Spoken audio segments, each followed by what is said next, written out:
Mira HQ is the second map in Among Us, a map floating in the sky. But how does Mira HQ make you feel isolated and give power to imposters to catch you off guard? I'm Eric, I'm a game designer, and let's jump right into the design of Mira HQ. Mira HQ makes you feel isolated and lonely because of how the map segments itself into 3 different sections. You have a section with the reactor and the laboratory, one with the greenhouse, and of course a section with the cafeteria. Admittedly, you also have the launch pad, but there's seldom any reason to go there after you've started the game.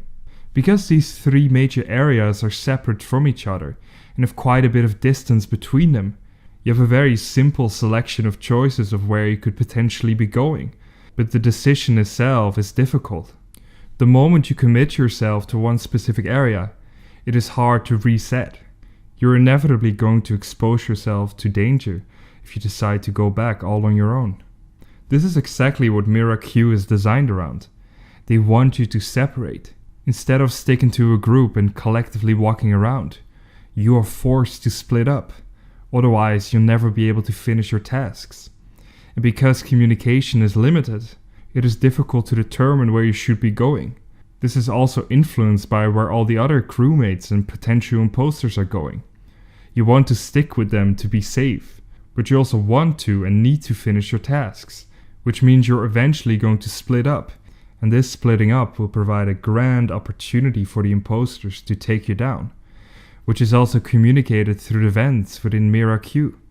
You're able to vent from one side of the map to the other side of the map, providing imposters a great amount of mobility and a chance to take down lonely crewmates.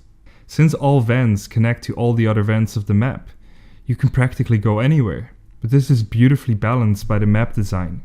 Going from the laboratory to the office is suspicious, especially when there's a large group of people around admin. Compared to the first map, the Skeld, Mira HQ amplifies the risk-reward. There's a greater risk in going somewhere all on your own, but if you put it off, you manage to progress significantly, especially when the rest is just walking around in groups, which is a dynamic which will appear more frequently.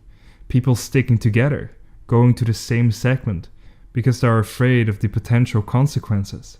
If you go to the laboratory together and the imposter successfully vents out, there is no evidence of who could be the imposter, so you died in vain. The last thing I want to talk about is how all these 3 areas have their own take on segmenting players, slowing them down and hiding information. The decontamination room before the reactor and the laboratory slows you down and puts you in a vulnerable position. Traversal from somewhere else to the laboratory is time consuming, giving imposters plenty of time to wisely choose their next move. The greenhouse, office and admin area may be the safest area because the largest amount of players will be there. But as a result, it's also the easiest area for an imposter to quickly kill someone and frame the murder on someone else. The cafeteria is interesting in how it limits visibility. You will not see what is going on in the storage room or in the balcony if you don't fully walk down there. Once again, there's a high risk attached to your action, to your decision. Going there may provide you with information. Going there to complete your task will help you progress. But going there alone will make you an easy prey for the imposters. Are you willing to take the risk? Thank you so much for watching another episode of Game Designer Plays. If you enjoyed this video, please consider liking and subscribing. I would highly appreciate that. Next week we will be back discussing the last map, Polis. I hope to see you there. Bye bye!